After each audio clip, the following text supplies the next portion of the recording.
गुरु ब्रह्मा गुरु विष्णु गुरु देवोमस्ता गुरु साक्षात् परब्रह्म तस्मै श्री गुरुदेव नमः। श्री गुरु चरण कमलेभ्यो नमः। श्रीमद् भगवद गीता सप्तदशमो अध्याय 17वां अध्याय। अर्जुन उवाच। अर्जुन बोले, हे कृष्ण, जो मनुष्य सात विधि को त्याग कर श्रद्धा से युक्त होकर देवादि पूजन करते हैं, उनकी स्थिति फिर कौन सी है? सात्विक है अथवा राजसी है कि तामसी है? श्री भगवान बोले, मनुष्यों की वह शास्त्रीय संस्कारों से रहित केवल स्वभाव से उत्पन्न श्रद्धा सात्विकी और राजसी तथा तामसी ऐसे तीनों प्रकार की होती है, उसको तुम मुझसे सुन।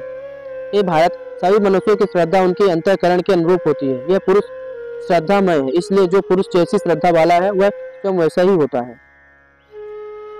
सात्विक पुरुष दो देवों को पूजते हैं, राजस पुरुष यक्ष और राक्षसों को तथा अन्य जो तामस मनुष्य हुए प्रेत और भूत गणों को पूजते हैं। जो मनुष्य शास्त्र विधि से रहित केवल मन कल्पित घोर तपों को करते हैं तथा दंभ और अहंकार से युक्त एवं कामना आसक्ति और बल के अभिमान से भी युक्त है, जो शरीर रूप से स्थित भूत समुदाय को और अंतःकरण में स्थित मुझ परमात्मा को भी कृष करने वाले हैं, उस एक जानियों को तू असुर स्वभाव वाले जान। श्लोक नंबर 7। भोजन भी सबों को अपनी अपनी प्रकृति के अनुसार तीन प्रकार की प्रिय है, वैसे ही यज्ञ तप और दान भी तीन प्रकार के होते हैं, उनके इस पृथक पृथक भेद को तुम मुझसे जान। आयु बुद्धि बल आरोग्य सुख और प्रीति को बढ़ाने वाले रस युक्त चिकने और स्थिर रहने वाले तथा स्वभाव से ही मन को प्रिय ऐसे आहार अर्थात भोजन करने के पदार्थ सात्विक पुरुष को प्रिय होते हैं। कड़वे खट्टे लवण युक्त बहुत गर्म तीखे रूखे दाह कारक और दुख चिंता तथा रोगों को उत्पन्न करने वाले आहार अर्थात भोजन करने के पदार्थ राजस पुरुष को प्रिय होते हैं। जो भोजन अधपका रस रहित दुर्गंध युक्त बासी और उच्छिष्ट है तथा जो अपवित्र भी है, वह भोजन तामस पुरुषों को प्रिय है। जो शास्त्र विधि से नियत यज्ञ करना ही कर्तव्य है, इस प्रकार मन को समाधान करके फल न चाहने वाले पुरुषों द्वारा किया जाता है, वो सात्विक है। परंतु हे अर्जुन, केवल दंभाचरण के लिए अथवा फलों को भी दृष्टि में रखकर जो यज्ञ किया जाता है, उस यज्ञ को तू राजस जान। शास्त्र विधि से हीन अन्न दान से रहित बिना मंत्रों के बिना दक्षिणा के और बिना श्रद्धा के किए जाने वाले यज्ञ को तामस यज्ञ कहते हैं। शास्त्र विधि से हीन अन्न दान से रहित बिना मंत्रों के बिना दक्षिणा के और बिना श्रद्धा के किए जाने वाले यज्ञ को तामस यज्ञ कहते हैं। देवता ब्राह्मण गुरु और ज्ञानी जनों का पूजन पवित्रता सरलता और ब्रह्मचर्य और अहिंसा ये शरीर संबंधी तप कहा जाता है। जो उद्वेग न करने वाला प्रिय और हितकारक एवं यथार्थ भाषण है तथा जो वेद शास्त्रों के पठन का एवं परमेश्वर के नाम जप का अभ्यास है, वही वाणी संबंधी तप कहा जाता है।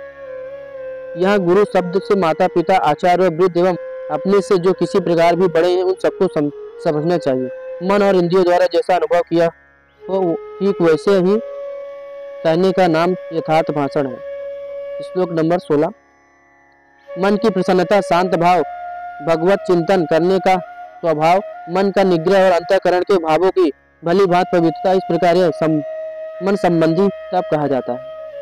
फलों को न जानने वाले योगी पुरुषों द्वारा परम श्रद्धा से किए हुए उस पूर्वोक्त तीन प्रकार के तपों को सात्विक कहते हैं। जो तप सत्कार मान और पूजा के लिए तथा अन्य किसी स्वार्थ के लिए भी स्वभाव से यह पाखंड से किया जाता है, वह अनिश्चित एवं क्षणिक फल वाला तप एवं राजस कहा जाता है।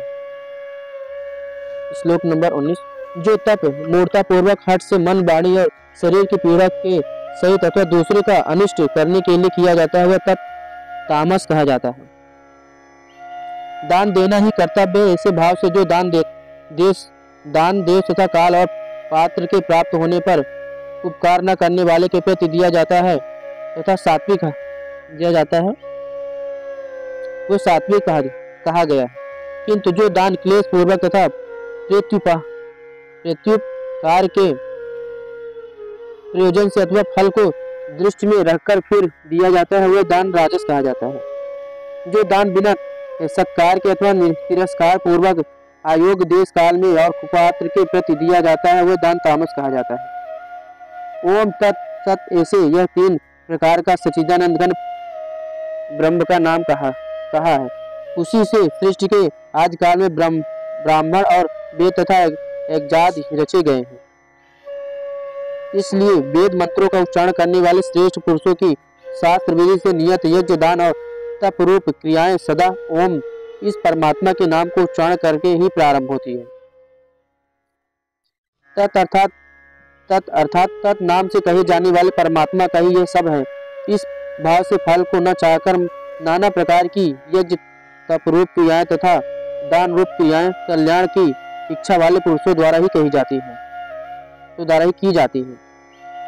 सत इस प्रकार यह परमात्मा का नाम सत्य भाव में और श्रेष्ठ भाव में प्रयोग किया जाता है तथा हे पार्थ उत्तम कर्मों में भी सत शब्द का प्रयोग किया जाता है तथा यज्ञ तप और दान में जो स्थित है वह भी सत इस प्रकार कही जाती है और उस परमात्मा के लिए किया हुआ कर्म निश्चय पूर्वक सत ऐसे कहा जाता है। हे अर्जुन, बिना श्रद्धा के किया हुआ हवन, दिया हुआ दान एवं तपा हुआ तप और जो कुछ भी किया हुआ शुभ कर्म है वह समस्त असत इस प्रकार कहा जाता है। इसलिए वह न तो इस लोक में लाभदायक है और न मरने के बाद। इस तरह आज हमने श्रीमद् भगवद गीता के 17वें अध्याय का पाठ किया, अध्याय का। फिर मिलते हैं लास्ट अध्याय में, 18वें अध्याय में। तब तक के लिए जय श्री राधे श्याम।